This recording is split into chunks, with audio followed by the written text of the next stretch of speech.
ETF index mutual funds నేర్చుకుని stock మార్కెట్లో రాణించాలనుకుంటున్నారా? వెంటనే ఈ నెంబర్కి కాల్ చేయండి. నమస్తే రమగారు. నమస్తే జయ. రమగారు, ఈ రోజులో మనం చూసుకుంటా ఉంటే చిన్న ప్రాబ్లం ఉన్నా సరే దాన్ని ఫేస్ చేయలేక ఉక్కిరి బిక్కిరి అయిపోయి ప్రాణాలు తీసేసుకుంటున్నారు, అవసరమైతే ప్రాణాలు తీసేస్తున్నారు. కానీ చాలా పెద్ద సమస్య ఉన్న దాన్ని లాగి లాగి ఎట్లయినా నిలబడాలని ముందుకు వెళ్తున్న వారు కూడా చూస్తూ ఉన్నాం. అంటే హ్యాండిల్ చేయటంలో చాలా డ్రాస్టిక్ చేంజ్ కనిపించేస్తుంది. ఒక్కొక్కరు అమ్మో ఇంత ప్రాబ్లం ఉందా వీళ్ళకి అనుకుంటాం, వీళ్ళకి ఏమి చూసి చిన్నది కదా అంటాం. అది వాళ్ళ మనస్తత్వాల మీద ఆధారపడి ఉంటుందంటారా? డెఫినెట్గా జయ. ఒకే రకమైన సమస్య ఉన్న వాళ్ళు ఇద్దరు, ఆర్థిక సమస్యలు, వివాహ సంబంధమైన సమస్యలు, ఆరోగ్య సమస్యలు, ఏదో హ్యాండ్లింగ్ ప్రాబ్లమ్స్ కొన్ని ఉంటాయి, హ్యాండిల్ చేయలేకపోతారు. అత్తవారిని హ్యాండిల్ చేయలేదా, పుట్టింటి వాళ్ళని హ్యాండిల్ చేయలేరు, జాబ్ ఉద్యోగంలో స్ట్రెస్లు అందరికీ ఉంటాయి కదా ఇవి. ఇప్పుడు సాఫ్ట్వేర్ ఉద్యోగాలు అనుకో, ఒకటే రకపు ఉద్యోగాల వాళ్ళు వందల వేలల్లో ఉంటారు, అందరికీ స్ట్రెస్ ఉంటుంది. ఒక్కోళ్ళు మేడం నుంచి దూకేసి కనపడతారు. అవునవును. ఎగ్జామినేషన్ టెన్షను, మార్కులు తక్కువ వస్తే టెన్షన్, ఫెయిల్ అయ్యే వాళ్ళు, తక్కువ మార్కులు వచ్చే వాళ్ళు బతకట్లా. మరి ఎందుకు ఫెయిల్ అయిన పిల్లలు సూసైడ్ చేసుకుంటారు? మొన్న చెన్నైలో ఒక కేసు, ఆ పిల్లాడు నీట్ క్వాలిఫై అవనని సూసైడ్ చేసుకున్నాడు. అవనని క్వాలిఫై అవ్వలేనని సూసైడ్ చేసుకున్నాడు. ఆ అబ్బాయికి డిస్టింక్షన్ వచ్చింది ఇంటర్మీడియట్లో. నీట్ ఈసారి క్వాలిఫై అయిపోతే నెక్స్ట్ టైం క్వాలిఫై కావా నువ్వు? పోనీ అసలు కావనుకో, ఏమవుతుంది? అదే జీవితమా? ఆ డిస్టింక్షన్ వచ్చిన పిల్లవాడు అతను అనుకున్నన్ని మార్కులు 550 625 రావాలనుకున్నాడు. అన్ని రావని వాడికి తెలిసిపోయింది. ఆ పేపర్ రాస్తారు కదా, వాళ్ళే లెక్క పెట్టి చూసుకుంటారు ఎన్ని వస్తాయి, అన్ని రావు అని సూసైడ్ చేసుకున్నట్ట. 3 ఛాన్స్లో 4 ఛాన్స్లో ఉన్నాయి కదా. మరి అలా అవమానాలు ఫీల్ అయిపోతారు. ఇప్పుడు మార్కులు రాని వాళ్ళు నీట్లో క్వాలిఫై అవ్వని పిల్లలు బతకట్లా. ఇంకోసారి ట్రై చేసే వాళ్ళు లేరా? ఎక్కడుంది తేడా అనేది మనకి ఎప్పుడూ అనుమానంగానే ఉంటుంది. నువ్వు వివాహ సమస్యలు చూడు, భార్యాభర్త ఏదో మాట అనుకున్నారు, అమ్మాయి గదిలోకి వెళ్ళి తలపేసుకుని సూసైడ్ చేసుకుంది. అసలు మాట అనుకొని మొగుడు పెళ్ళాలు ఉన్నారమ్మా లోకంలో. ఇవాళ కాదు, మన తాత ముత్తాతల నాడైనా మాట అనుకోలేదా? అనుకోకుండా ఉంటారా? ఇద్దరు వేరు వ్యక్తులు కలిసి ఉన్నప్పుడు ఆఫీసుల్లో తగాదాలు, అప్పులు లేనివాడు లేడా? ఉన్నారా ప్రపంచంలో ఎవరైనా వీడికి అప్పులు లేవు అనేవాడు ఉంటాడా? ఏదో ఒక బ్యాంక్ లోన్ ఉంటుంది కదమ్మా, మనసుంటే మార్గం ఉంటుంది. ఇల్లుకో, బండికో, కారుకో, ఇంకో దానికో, పిల్లల చదువులకో ఈఎంఐలు కట్టరు. ఎంత సహజమైంది. దానికోసం సూసైడ్ చేసుకుంటారు. అప్పులు తీసుకోవడం, అప్పుల వాడు పదే ఫోన్ చేస్తే సూసైడ్ చేసుకోవటం. ఇవి కాకుండా ఇంకా వేరేవి బెట్టింగ్లకి వాటికి వీటికి డబ్బులు తగలబెట్టేసేయటం, ముందు ఆలోచించకపోవడం, సూసైడ్ చేసుకోవటం. ఇవన్నీ దృక్పథాల్లో తేడా చేయాలి. ఆలోచన దృక్పథమే దీనికి మెయిన్. సమస్యలో ఉన్నాం, వేచి చూసి హ్యాండిల్ చేద్దాం అనుకోరు. అవును. హేస్టీగా నిర్ణయాలు తీసుకోవటం, వీళ్ళు అన్ని పనులకి అలాగే ఉంటారు. ఒకళ్ళు ఉంటారు ఏదైనా అయినా సరే తమ సమయం కోసం వేచి ఉంటారు. కష్టమో నిష్ఠురమో ఎట్లా కొట్లా గెంటుతారు.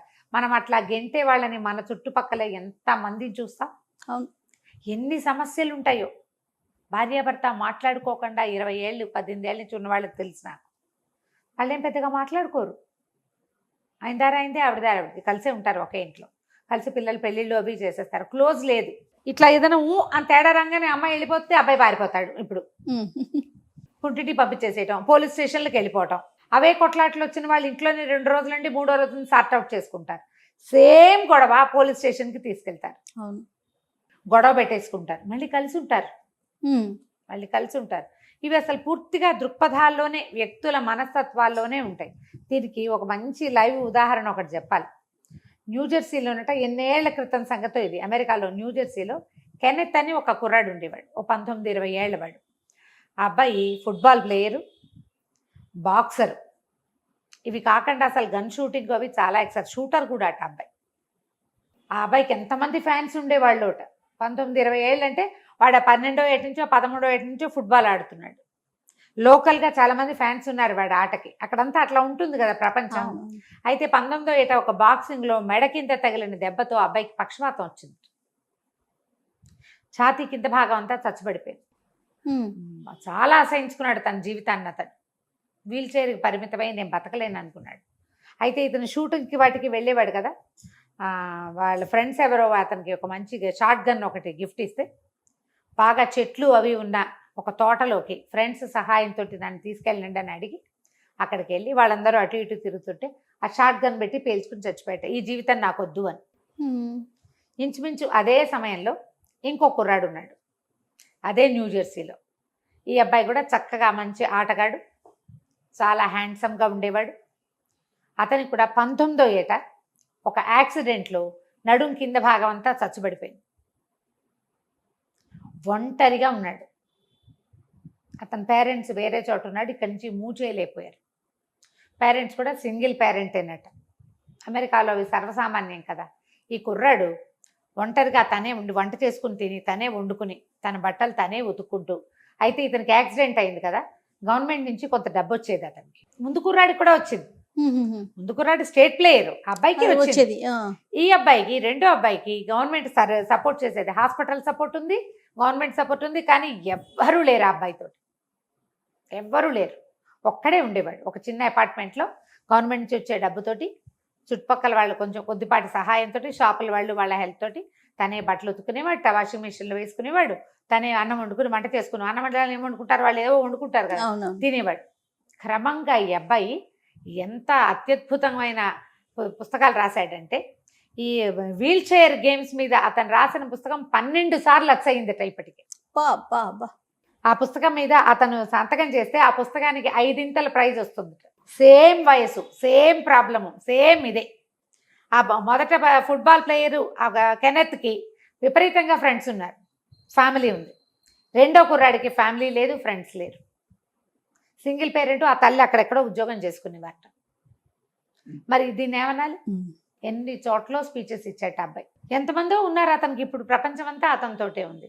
ఒక పుస్తకం 12 సార్లు ప్రింట్ అయిందంటే ఏమనాలి చేయాలి? ఎంత గ్రేట్ కదా రమ్మగారు కదా. ఇప్పుడు చూడు, వీళ్ళ దృక్పథాల్లో ఉంది కదా తేడా. అవును, ఆలోచన విధానమే, ఆలోచన విధానంలోనే ఉంది పూర్తిగా.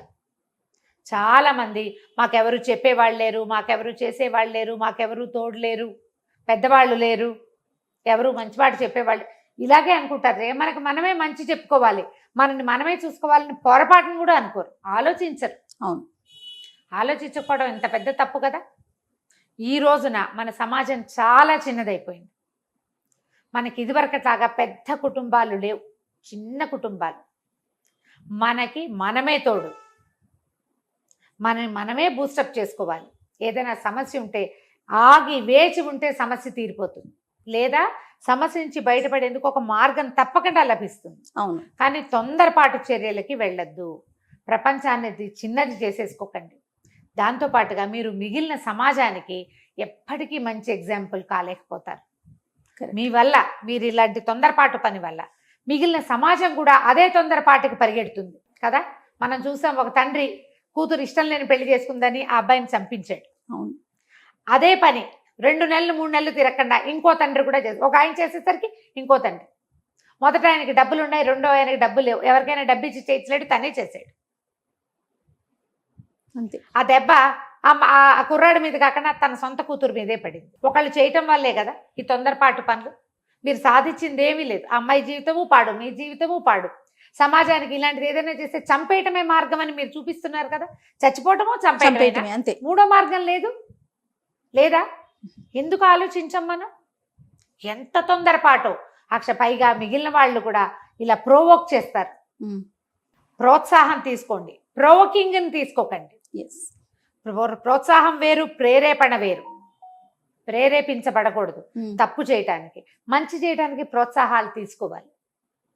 ఈ ప్రేరేపించబడి వారావీరా అన్న మాటలు విని అనవసరమైన నిర్ణయాలు తీసుకుని మీ దృక్పథాన్ని ఇలా చెడ్డ వైపుకి కాకుండా సరైన వైపుకి కనుక తీసుకెళ్తే సరైన దారిలో ఉంటాం. సమాజం సరిగ్గా ముందుకెళ్తుంది. రైట్, తప్పకుండా రమ్మగారు. నమస్తే. నమస్తే.